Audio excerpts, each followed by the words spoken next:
Rise for the pledge. Pledge allegiance. United States of America, and to the republic for which it stands, one nation, under God, indivisible, with liberty and justice for all.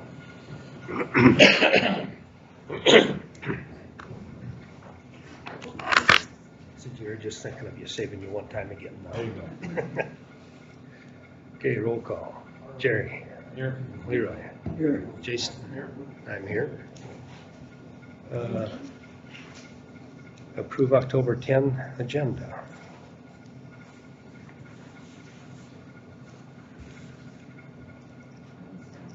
There's no additions or corrections. I will make that motion. Okay, a motion, do we have support? Support that. All in favor? Aye. Opposed? September 26th meeting minutes.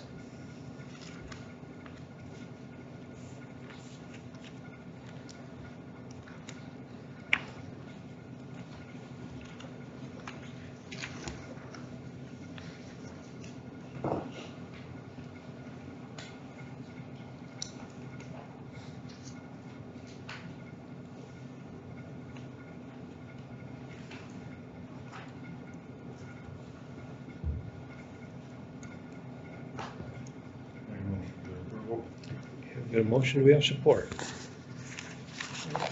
All in favor? Opposed? Okay, approve appointment. Sandy Smith, casual part-time dispatcher jailer.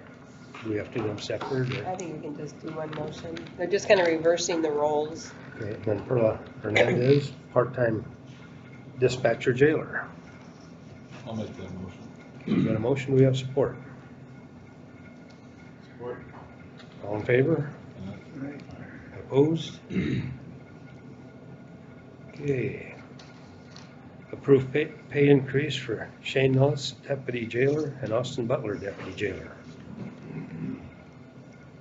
Make motion. Approval. Okay, we've got a motion. I'll put one of you as a support. All in favor? Aye. Aye.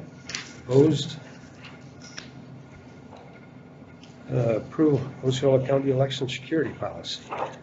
I had to do updates with that since we got new equipment. I had to update the policy with our new equipment and make some other changes to it to be in compliance. Okay. I would entertain a motion. Make that motion. We got a motion, do we have support? All in favor? Aye. Opposed? Discuss. I'm gonna have to wait for, For what? that's Spencer from ISG. Oh, okay. Can we go to the revised How close 2080? we are to, yeah. Okay. We'll go to the approved revised 2080 agreement with Care Connections of Northwest Iowa. This one was primarily brought to us by legislative action requiring different makeups of the board and adding members. We did alter a few items within it, primarily John Arceo gave a nice synopsis of what the changes were. In the past, we had weighted voting for elected officials. Legislation won't allow that anymore, so that was removed. We're allowing more electronic participation with the size of the region and the additional board members. The language remains in there that we encourage in-person attendance.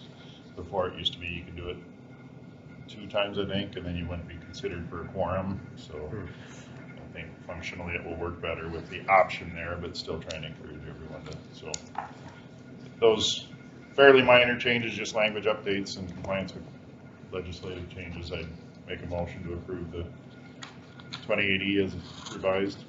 Okay, we've got a motion for the 2080. Do we have support?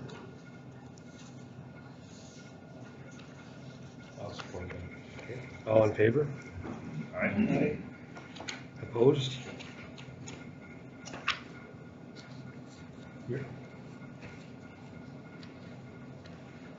You're early. Trying to be. Okay, Approve resolution 9/23/24 operating transfer from We CFE might need to wait on that because we have a resolution 8 for drainage, so Oh, okay. probably close to department heads meeting. Okay, 8:50 department heads. We'll start there and work our way around. Well, September's ended, so taxes are pretty much done. I just checked there's 200,000 as of yesterday that we need to collect for the first half again taxes, so getting there, and we'll be mailing out delinquent notice November 1st for those that have not paid yet by then. So busy with driver's license and drug tests.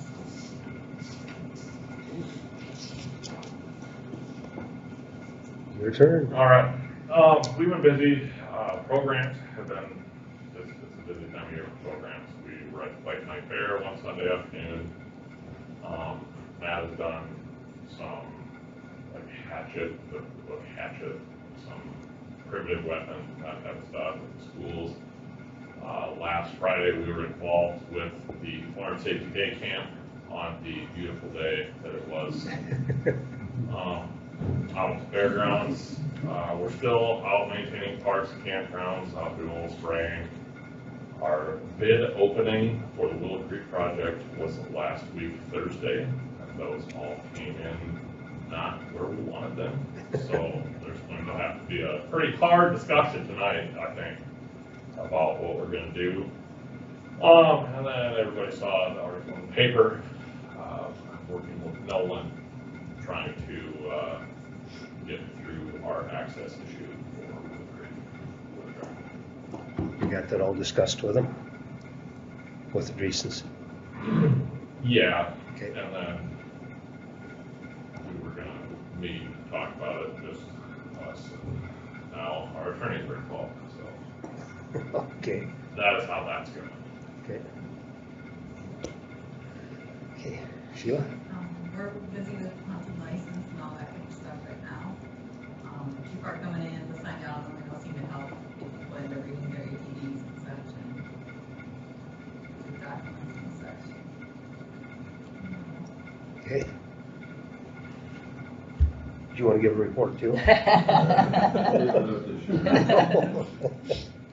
Normal maintenance, I guess, getting geared up for the eventual snow, I guess. And hopefully that's a couple months away.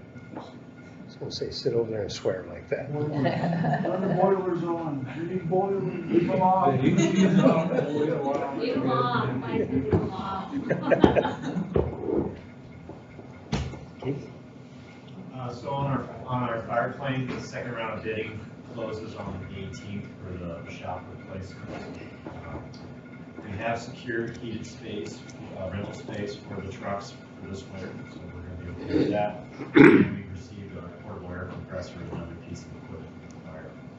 On the G20 bridge, we have completed the contract point with DOT, their steps for that, so we'll start having discussions with the contractor on when he's going to get started. We believe he wants to start this fall and take advantage of winter work.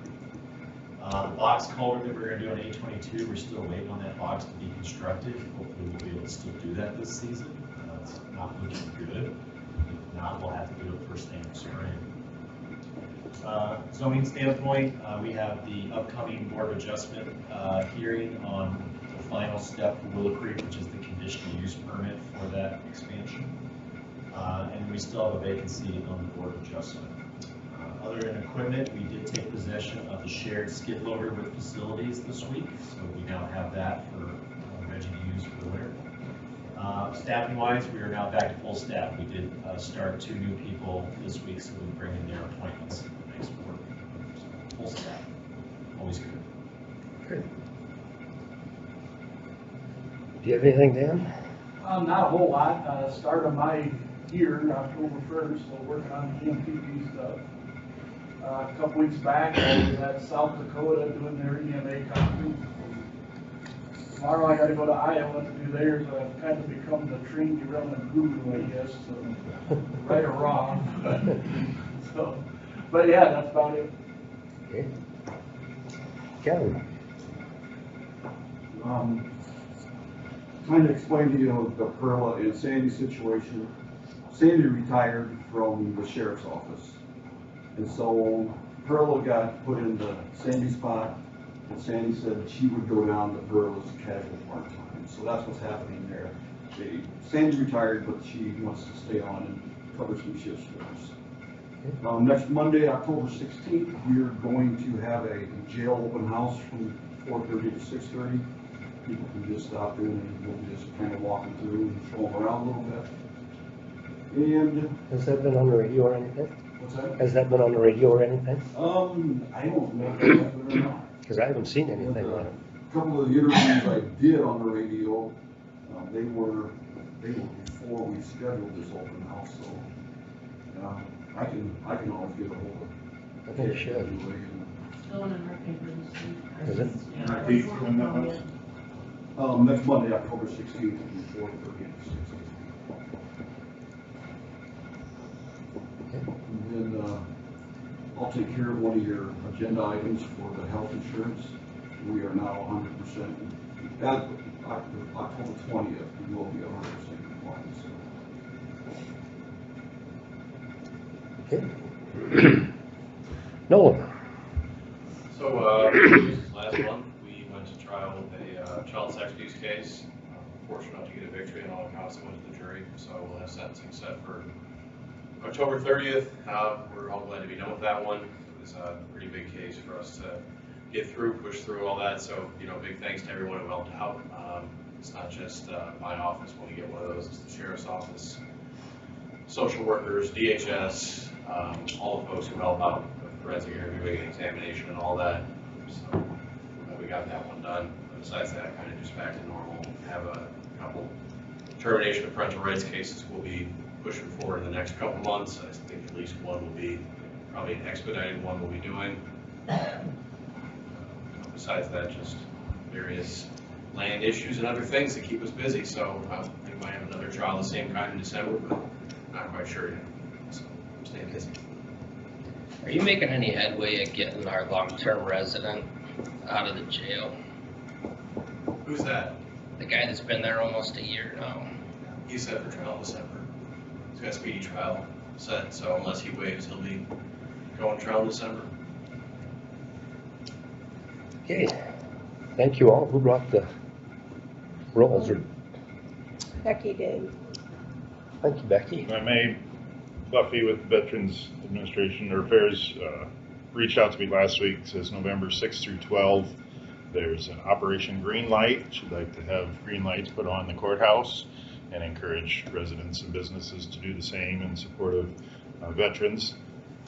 She also sent a link, and it includes a resolution that we as a board could consider if that's something we would want on the next agenda. She would like us to consider that. There's an example of it. I don't know if everybody got one, but I think she intends to have the green lights used at the courthouse and county facilities as much as possible, and we can consider that in the future if we'd like.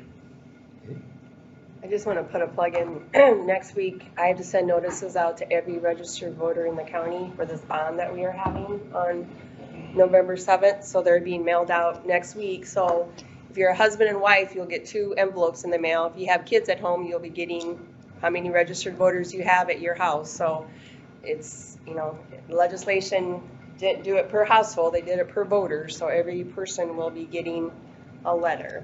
I was able to combine Harris Lake Park with the counties, and then Sheldon's doing a bond. I would combine those people with one letter. And then next week, Wednesday, the 18th, is the first day you can vote absentee in the office. And the last day that you can request an absentee ballot to be mailed is October 23rd. So it's coming up. The legislature said the county's been spending too much. Yeah. I forgot to ask you, didn't I? That's okay. I just wanted to get that plug in about absentee voting and those notices going out, because I know I'm going to get some feedback on that, but legislation took that out of our hands that we have no choice. So. Okay. Now, there's goodies.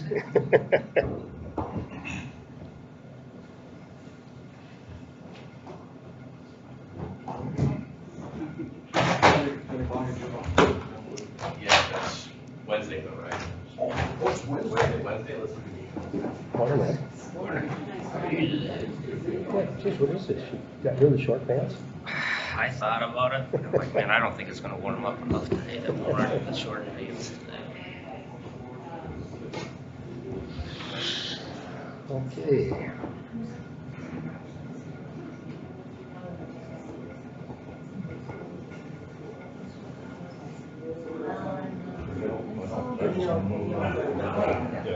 I was gonna try to remember her first name and I couldn't, but it's Murray.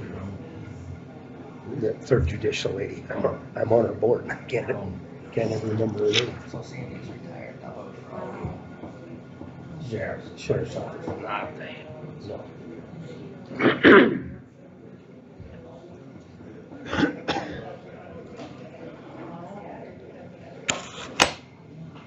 Let you have the hot chair, Marie.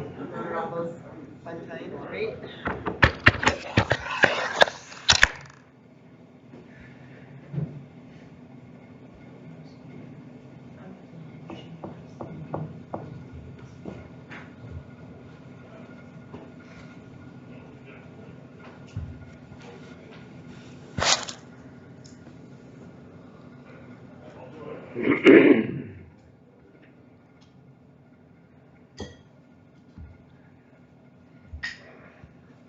Okay, we'll do the 9 o'clock. Maureen's got the floor. I just want to thank you, and I have thanked the sheriff and county attorney as well, just for working so closely together and supporting our staff and offering space for them to meet with the clients. I have with me Amanda Ahrenstorff. Amanda is a probation officer that covers Osceola County. Our parole officer, Jamie Beltman, covers the parole clients, but we have more probation clients in Osceola County. And so I brought Amanda with me to answer any of the hard questions I can't answer, and just so you can get to know her and see her as she works closely with the clients that are on supervision that reside in Osceola County. And the purpose of my request just to be on your agenda is just first and foremost to thank you and thank Mike for being on our board for so many years, and just thank the law enforcement in the county and the county attorney's office for working closely together. As of July 1st, we had a realignment of our Department of Corrections system, and the 3rd Judicial District became part of the Iowa Department of Corrections system. And so I just wanted to touch base with all of 16 counties that are in our district that we work with, and say thank you. I want to be able to keep the lines of communication and collaboration open with all of the people that we work with, and just give you a little update kind of with a lot of numbers. I didn't hear any talk about roads or pipelines so far in all of the counties. That's what I hear. I hear a lot of talk about culverts, roads, and the pipeline. So things must be going smoothly in Osceola County. In the state, and just ask questions if you have any questions. I'm going to throw a lot of numbers out at you. And I'm going to just start with an overall of the Iowa Department of Corrections, and then our district, and then lastly to the numbers specific to Osceola County. So in Iowa, there are 8 judicial districts. We are the 3rd, and we cover the 16 counties in northwest Iowa. So from Kasuth County to Lyon, south to Crawford, and then it kind of zigzags Ida and Cherokee, and then Palo Alto kind of up. And we have an office in Sheldon that covers the 10 counties in the top tier of our district, and then our Sioux City office covers the bottom 6 counties.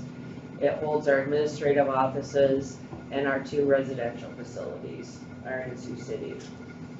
And in Iowa, there are 9 prisons, 8 for men and 1 for women. And the population in our prison system currently is 8,400 plus, which is the highest it's been since pre-COVID. So since 2018, 19-ish. So the population in our institutions is pretty high. In the state of Iowa, we currently have 30,444 clients on supervision, community supervision, and that includes 1,375 in our residential facilities. In our 3rd district, as of the 14th of September, we had 2,830 clients on supervision in our district. And we have 85 staff that provide the supervision and support and oversight of those clients. Within our district, the classes that we offer, that we facilitate, are sex offender treatment programming, anger class, ACT class, which is acceptance and commitment therapy, and then our Iowa domestic abuse classes are facilitated through agencies in the community. We have specialty courts that include drug courts for Clay, Dickinson, Plymouth, and Woodbury counties, and we have veterans court for Woodbury County. Are those separate courts, are they going pretty good? They are going pretty good. Good. Yeah, I know we've had some discussion about Lyon County Drug Court. Judge Mayer is really interested in getting one started in Lyon County and has discussed maybe partnering with Osceola County as well for clients. We're still in the discussion stage with getting the people in place for that, and then it would take another position for us to have a probation officer for that caseload specifically, and that will need approval from Department of Corrections. So, but I have planted the seed, so hopefully we'll get there, but it's in the works. Yeah, Dickinson and Clay, that started up pretty good and it's working. It did. That started up in December. They started training, and then I think first clients started in January, and I think the caseload is at about, I don't know how many specifically for drug court, because that officer has some just general cases out of O'Brien County too. So I think maybe 20 so far. Can you tell them a little bit about what that drug consists court of? is? Yeah. Sure.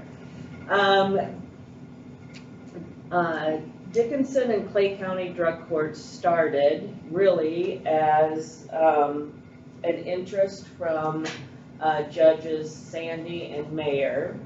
And Judge Sandy, having come from the state of Minnesota and being involved with drug court there, really believed in the model, as do we believe in the model of drug court. The model being that clients with an addiction that's contributing to their criminal behavior maybe don't need to be incarcerated, that if they have intense treatment and a lot of supervision to help them get through that, and along with the support of a drug court panel, then that's a way of kind of diverting them out of the path to incarceration. And so we operate with a panel and a judge. So the panels meet, depends, our Woodbury and Plymouth County panels have anywhere between 3 and 6, and the panels in Clay and Dickinson County being fairly new, I think there may be 10 people on those panels. And it's people just from the community that have an interest in supporting those clients, holding them accountable and keeping them in the community. And so it's just having those conversations with the clients when the panel meets with them, talking about progress, talking about their treatment, talking about who they're hanging out with, what are they doing in their spare time, employment, family, all of those pieces that if they're operating the way they should, will fall in place for those individuals. And it's, the community model to me is more along the lines of restorative justice because it's that level of an approach, having the community involved, we have law enforcement involved and the client involved. And so working together, I think the clients are generally surprised that there's people from the community that care about their well-being and their progress, that they volunteer their time to be part of the panel, and I think that has a really big impact on the clients. Another reason why the counties wanted the drug court panel was also based on the fact that our waiting list to the RTFs are about 3 months long. And so oftentimes their jails are holding clients in the jail for that long, waiting bed space in the facilities. And so that becomes an expense to your county. And so that is another reason. And the other reason is the fact that the facilities are in Sioux City. And so families from those counties and clients from those counties, it's sort of a hardship for them to get to Sioux City for visitation, that they're, taken out of their own community, have to get a job and everything in Sioux City, and then go back and find employment again and reacclimate back into that community. So the philosophy behind that is to keep the clients in their community and work through their substance abuse issues with a higher level of accountability. And so that's kind of the reasonings behind it, and it's going well. And at this point, I will say there's a possibility that it would be available for Osceola County too. So thanks for asking more about that. I'll talk a little bit about our residential facilities. Both facilities are located on our campus in Sioux City. Our north facility is 57 beds, all men. Those that are coming out of prison, so they're transitioning out and re-entry, and sex offenders that are in need of treatment will reside there. Our south facility is 42 beds, 16 beds are for women, 26 beds for men. Those 26 beds tend to be for probation clients and those that are serving their OWI sentence at a facility instead of in prison.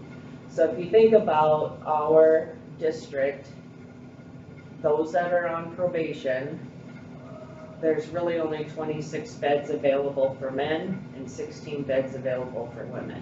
And so that explains kind of the waiting list, why it's 3 months long.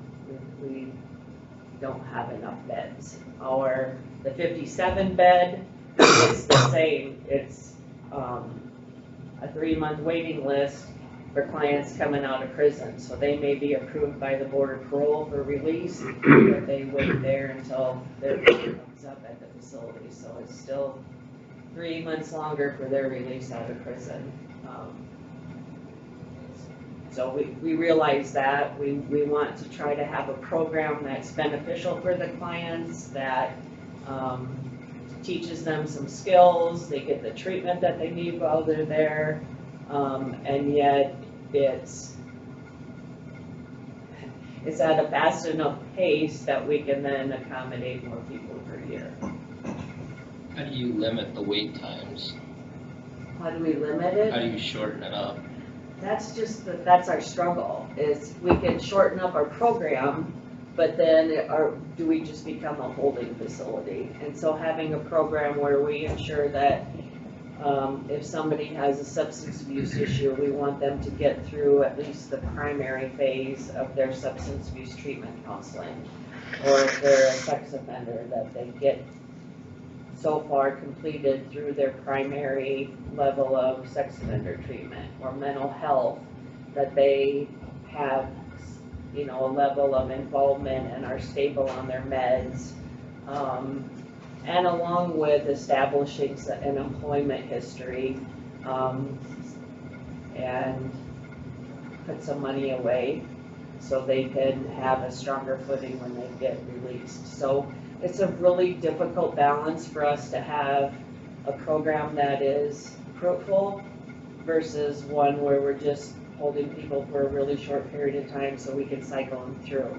We want them to be successful when they get out. And so we've changed our model a couple of years ago, and with some success. It's just a difficult situation to be in. And I realize that impact that it has on all of the counties because of the ripple effect of them sitting in jail maybe a little bit longer waiting for an RTF bed.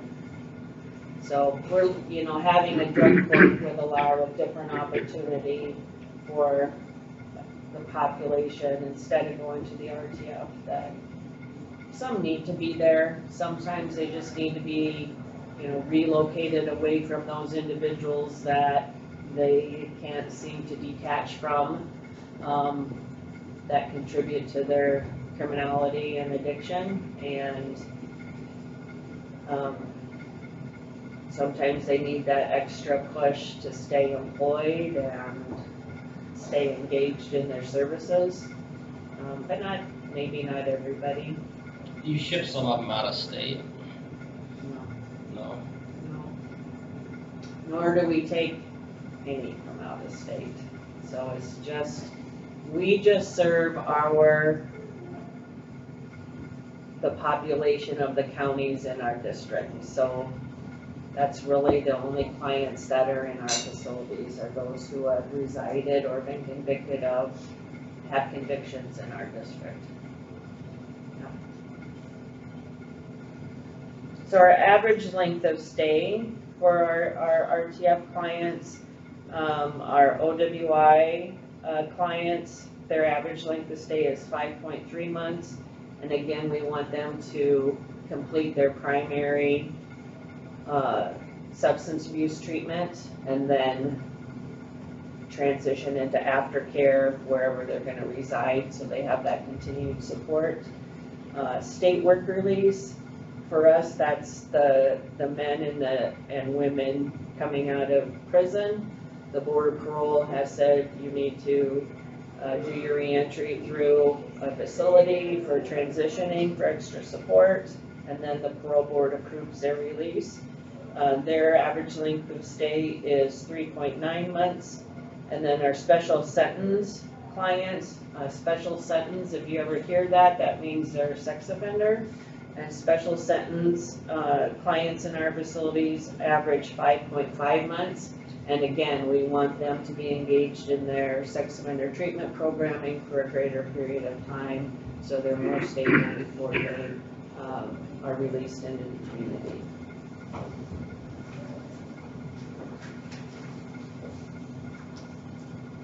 So our fiscal year ended, 2023 fiscal year ended June 30th. The average time somebody was on probation was 20.8 months. Average time a client was on parole, so coming out of prison and on supervision, was 16.7 months. And our special sentence clients average 43.45 months. And that seems significantly higher, and that's because special sentence clients are either on supervision for 10 years or lifetime. And so that number probably will continue to raise over the years. And then with the clients in the 3rd district, their percent revoked to prison, and this is just to prison, so it doesn't include those that might have jail time or appear before the court and then have to do the RTF or something like that. This is just clients that are revoked to prison. Probation was 5%, parole 15%, and special sentence 12%.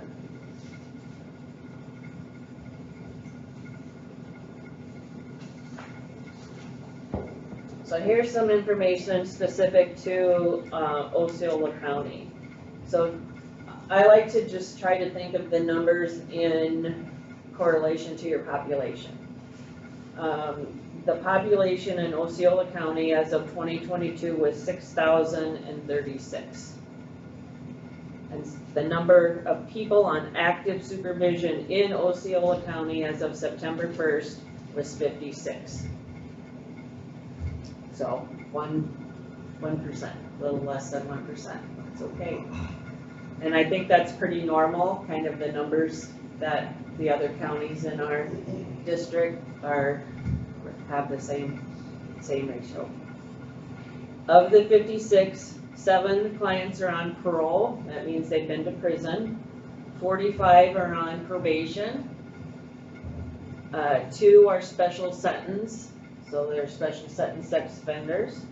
And then 2 are on pretrial release, so they've yet to be convicted. They're not being held in jail, but they want a little extra supervision to make sure they get to court. So they are on pretrial release.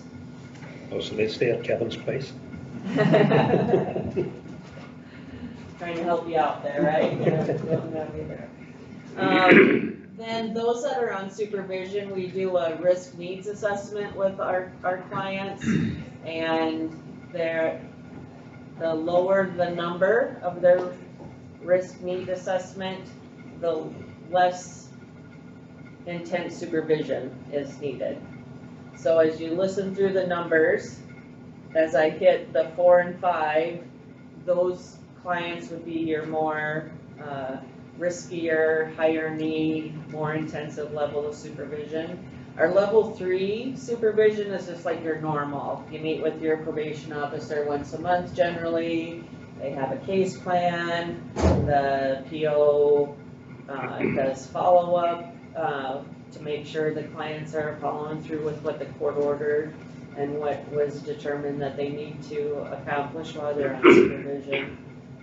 So I'll go through the numbers of those 56 clients. 3 are on paper supervision. 27 are on level 1 supervision, so that's pretty low. 16 are on level 2 supervision. And then the last 10 are on your either normal to higher level of supervision. So to me, that says Osceola County as doing pretty well with managing the population who is on supervision within the county. 6 are at level 3, 1 is at level 4, and 3 are at level 5. So your higher risk clients, there's 3 living in your county. And then the last numbers is a testament to the county attorney's office, and these are just clients who are on supervision somewhere within our district or out of state, but they are still on supervision and their charges originated in Osceola County. So a felony, what's the number? Then you're on probation, I imagine, 0. You're right, 0. So that's good news. B felony, the same, 0, good news. C felony, so C felony would be a 10-year sentence, 2, and one was for sex abuse 3rd, and the other one is drug related. D felony, 20, and the most common charges are for OWI 3rd, drug related, weapons, and assaultive. And again, I think that's an appropriate use of community supervision. They would be your higher risk people, crimes against other people, and to have them on supervision is very appropriate. Felony enhancement is one, and that was for habitual offender property. 18 aggravated misdemeanors, most of them are OWI second, assault, and drug related. And serious misdemeanors, which could result in up to a year in jail, OWI first, so those were 17. And again, as you hear these OWIs, I think that's a testimony to the law enforcement in the county that they're being active, they're paying attention, and they're making, helping keep our roads safe in the county. So of this, again, of the serious misdemeanors, 17 were OWI first and 15 were drug related. And then one special sentence, and that's for a lifetime. So there's the overview of a little bit of what's happening with supervision in your county. Again, I just want to thank you for the support and look forward to continuing to work together. And even though our board is transitioning to an advisory board, it doesn't mean that we won't still communicate and work closely together. And I probably should have made these meetings a few years ago, just to get out and see everybody and share and say thank you. Okay, any questions? I just have one comment, December 8th, I won't be there. Okay, I got that. I'll Thank be- you, though. I'll be in the Southern Caribbean. I would be there with you. Definitely, so, thank you. You bet, thank you.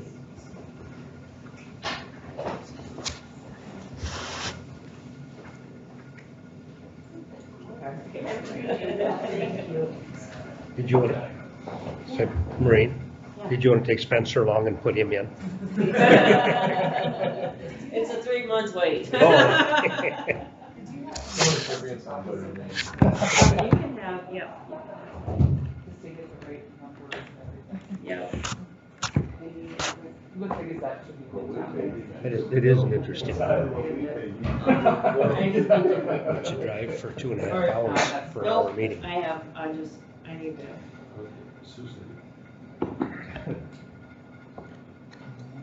And that's basically, it's through Iowa information. That's every quarter.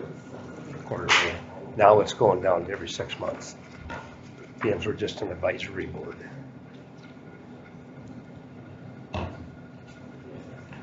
There you go. Awesome, thank you very much. Morning.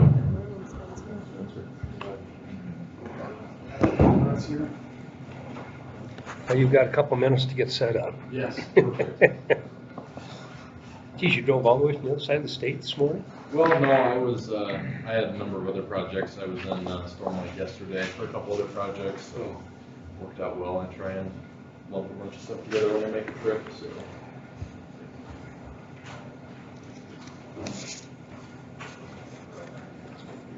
Jason, did you get to see this?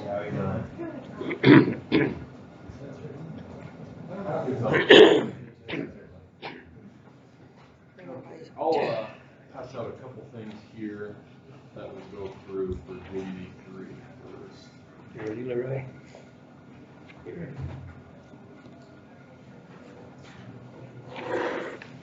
Pause this for a minute, or two, or three, or one. You're optimistic.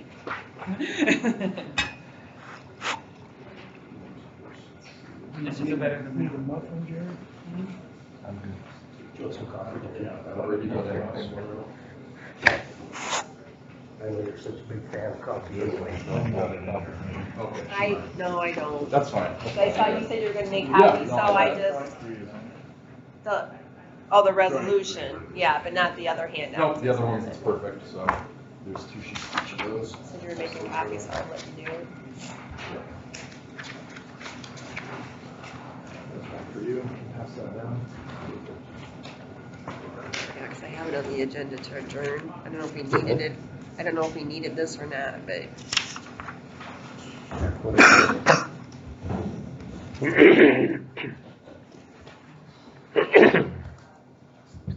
Do we have to adjourn a regular meeting to go into this drainage?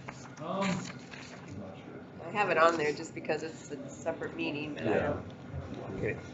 probably better just to cover our bases. I'll make the motion to adjourn our regular meeting. Okay, we've got a motion to adjourn our regular meeting. Do we have support? All in favor? Opposed? Okay, now we need a motion to go back into our drainage. Well, let me get, No, you want. Dickinson on the phone, Okay. because we'll have to, it's a joint meeting.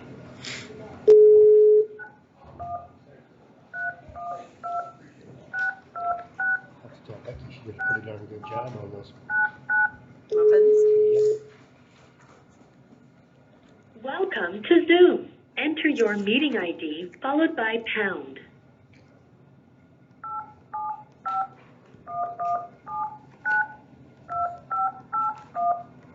Actually worked for the first time. Usually I do the second time. Enter your participant ID followed by pound. Otherwise, just press pound to continue. Please enter the meeting password followed by pound.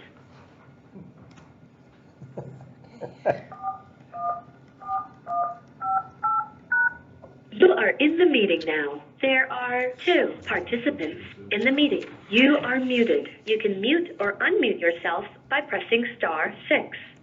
I'll remember that. Did you have the salt guys drive and show? You are unmuted.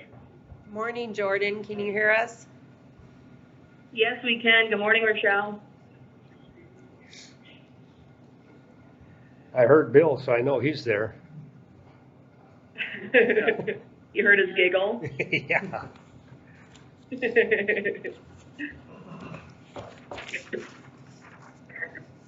Okay, shall we do roll call? Okay, we'll do roll call. Jerry? Here. Leroy? Here.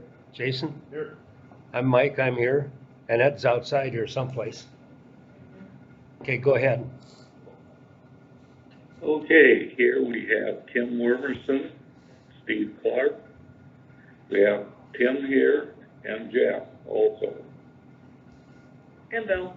I was gonna say Oh, Bill's. I guess I'm in spirit only.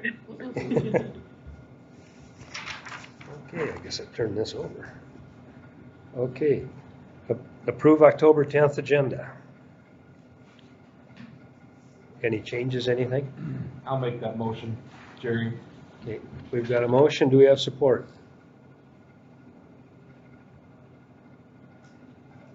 Wormerson will support. Okay, all in favor? Aye. Opposed? Okay, July 25th minutes.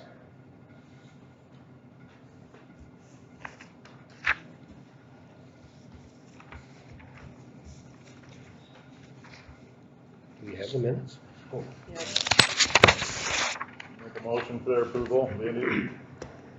we've got a motion. Do we have support? I'll support that, Jerry. Okay, all in favor? Aye. Okay, review and discuss wetland determination and permitting. Yeah, cool. Well, I'll get started. Good morning, everyone. Hopefully you can hear me over the phone. This is Spencer with ISG. If you can't, just let me know and speak up a little more. But I guess first thing I just want to touch on briefly today, back in July, the joint board had given us authorization to complete those wetland determinations for those remaining parcels for the improvement project. We did complete those. We had sent over the summary report on that over email. Yes, just to touch on that, looking at those remaining parcels that we reviewed, there were a couple of areas of interest that we identified in those, and what essentially just means is there areas that showed potential characteristics that we needed to investigate further. Out of those 5 areas of interest, there was one that showed wetland characteristics, but with some review from some historical aerials, we actually found that area was an animal waste lagoon at one point in time in the past. So that was identified as previously developed, so therefore there were no potential wetlands found in our evaluation of that. So with that, there is only one remaining parcel. So there's the parcel, Joe Hibma's parcel, that he has submitted a request for determination through the local NRCS office to say we complete it. He submitted that in March. They gave a timeline of 6 to 9 months to do the determination when he submitted that in March. He checked back in with them recently, and they said they were still on that timeline, so expecting to get that back really any day now or in the next month or two from the NRCS office. So that's the only remaining parcel. That field, just from our brief review, we don't really see anything that stands out in terms of wetland characteristics, and he's tiled the field previously, so we don't anticipate any issues there. So with that, we're recommending proceeding with the bidding here today, or taking the next steps towards bidding the construction project. We do have in the plans that, the contractor is not to proceed until we do clear that final parcel, which through the process of bidding over the next month or two, we're expecting that during that process, we'll get that last determination back and should be able to clear that. So I don't need any action from the board today in terms of like permitting. Just wanted to give an update on where that was at and see if there's any questions or concerns about the wetland permitting or anything before we move into discussing the next steps of the project. Do we have any questions? Bill, do you guys have any questions? I don't. No. And none of my board seems to either. Okay. Okay. Yeah, question would be more with the bid letter, but if with that wait on the final determination, will you see an impact to bids coming in, or? I don't think so. We stated in there just that the notice to proceed is contingent on that final determination, and we put our expected date. We said we expect to receive that determination by December of 23, and then we just put in there that if there was additional delays due to permitting, we would consider, extending the completion date too. So in my opinion, a contractor will look at that and feel pretty comfortable that no matter what, they're going to have plenty of time to do the work. And if permitting delays for whatever reason did come up, that could be accounted for.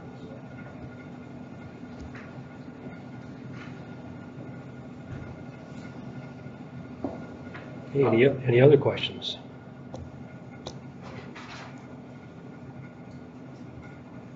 Okay. I guess moving on, we have a couple agenda items to talk about with kind of next steps of the project for the final plans and specs and the bidding and all that. The other thing I just wanted to briefly touch on, you should have hopefully this resolution that we worked with Brian Young on in front of you. This is something that, with the project moving to construction, we're going to have fairly regular meetings for this with monthly pay applications, things like that. And recognizing that the construction is all in Osceola County, and also the landowners paying for the construction is all in Osceola County as well. I just asked a question of Brian Young, for convenience sake, could the Osceola board act, on their own without meeting as a joint board throughout the process of construction? So we don't have to have a joint board meeting, as regularly for regular construction updates and things like that. And Brian, legal counsel Brian, said that was perfectly fine. There was nothing in the code that didn't allow that. His only recommendation was that if the consensus of the board was that they were comfortable with that, that there was just some sort of record that the board was comfortable with, the Osceola board acting for items specific to the project, improvement project. So that's what his recommendation was, to have a resolution that the joint board would approve that states that the joint board is comfortable with Osceola County acting on items, meeting and acting on items specific to the construction project. That's what the resolution states, is that the Osceola board can meet and take action on items specific to the construction project. So anything else that would, pertain to the overall district and would affect both counties, the joint board would need to meet for. But for these sort of regular meetings throughout construction, it would allow Osceola County to act alone. So I know there was questions about if the joint board had to meet, throughout. So I posed that to Brian Young, and that's kind of where we're at today with that. So in terms of, I guess, the joint board and the resolution and proceeding with construction, are there any questions on that or comments, or is there, this is completely up to the joint board. If both boards want to meet throughout construction, we certainly can. I just figured I'd offer this out. It's kind of a convenience thing since the project is specific to Osceola County. Do you have any comments? I like the idea, but I'm concerned this is in perpetuality, or is there, I think there should be a sunset on it. Okay. I mean, I would hate, just reading that, I didn't see where, it looked to me like it was forever and ever, as long as it flows to that branch. Is that the way you guys understand it? Because those branches are specifically only in Osceola. But Yep. we're seeding boards 30 years from now, any input on this project. I mean, I'm okay with it now, I think it's a great idea. But don't you think it should terminate at some point? Don't you think that's clear enough with the final paragraph in the resolution, Tim? It says that as it relates to branch 152 and branch 152-178 improvement project, isn't that specific enough, or? Because that means it's only pertaining to the lands that are in Osceola County, that they would take the action. I get that. The reason that you're talking to us now, you must feel compelled to do so for some reason. I mean, so the board, they look at this and say, why did they cede all that authority to another county? I'm good. I like the idea. I think it's a great idea. But How much of a timetable? Could I, How much of a timetable do you think? I don't know, 10 years, something like that, something random. Oh, I don't know. What do you guys think? I'm not there. Well, I guess the way I'm reading it, Tim, is it says that it particularly relates to this particular improvement project. At the completion of that, then it would go back to the joint meeting. That's how I read it. That's how I would interpret it as well. That was the intent of the resolution, was that it was specific to just this project until the project was completed. I read that too. I was a little bit nervous about it. But do you think it's good enough? I think once the improvement is done, then it goes right back to joint meetings. At least that's how I'm assuming that works. Yes. Is that the intent of this, I'm assuming? Yes, that was the intent, is that this resolution is specific to this improvement project. I contend with adding language that says joint control of all aspects of the district will return once this improvement project is done. You want to be extremely clear. Well, the reason I bring it up is because when it would become a problem, nobody here today would be on either board. It would be an entirely different situation. But if you're totally comfortable that that last paragraph is the final. Well, like he says, if you're not comfortable, it can be put in there that upon completion of this project, it goes back to a joint meeting. That would be a reasonable addition. Yep. If you're more comfortable with that, we can sure put it in. I get that.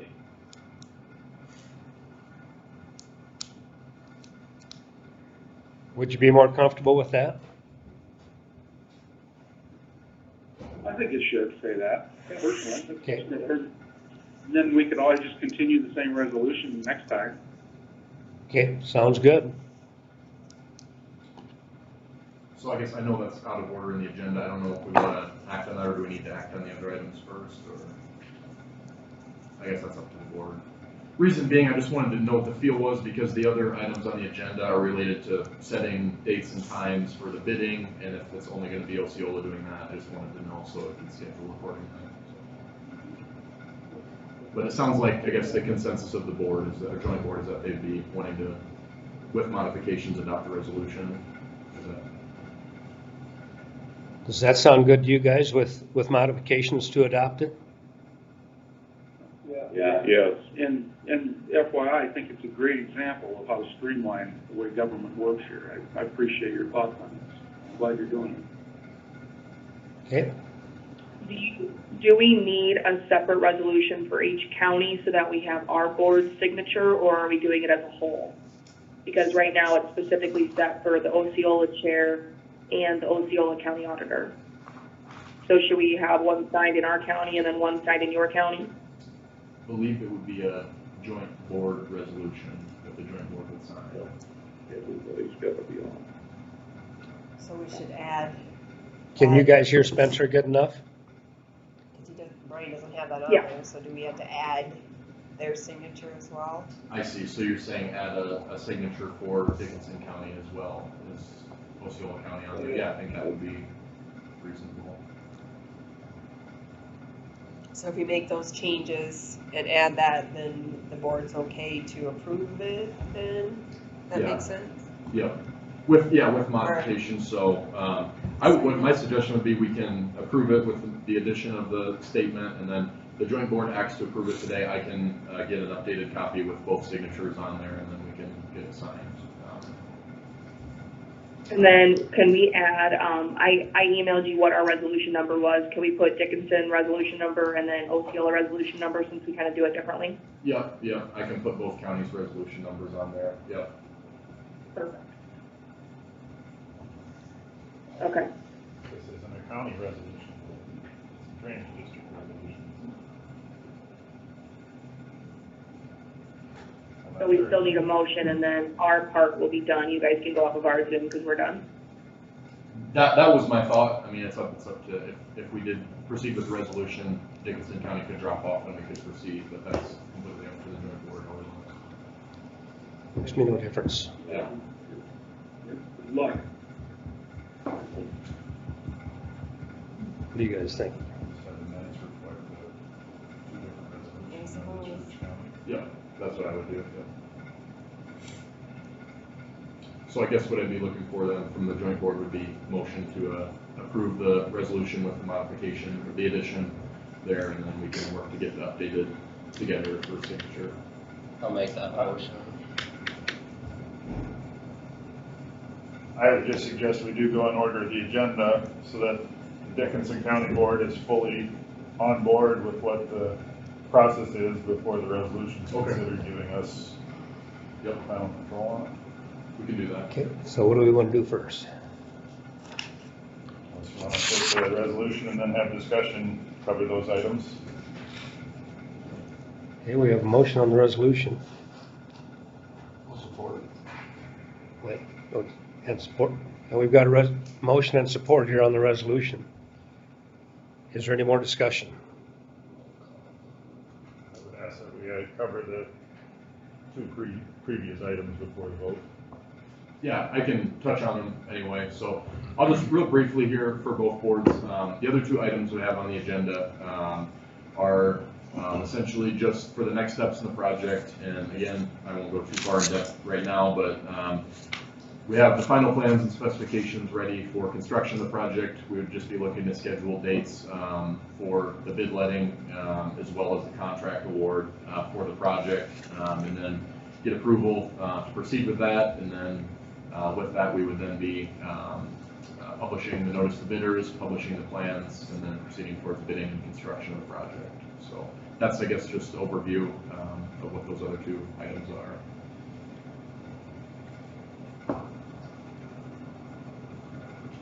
Okay, any other discussion? Okay, we have a motion, we have support. All in favor? Roll call. Aye.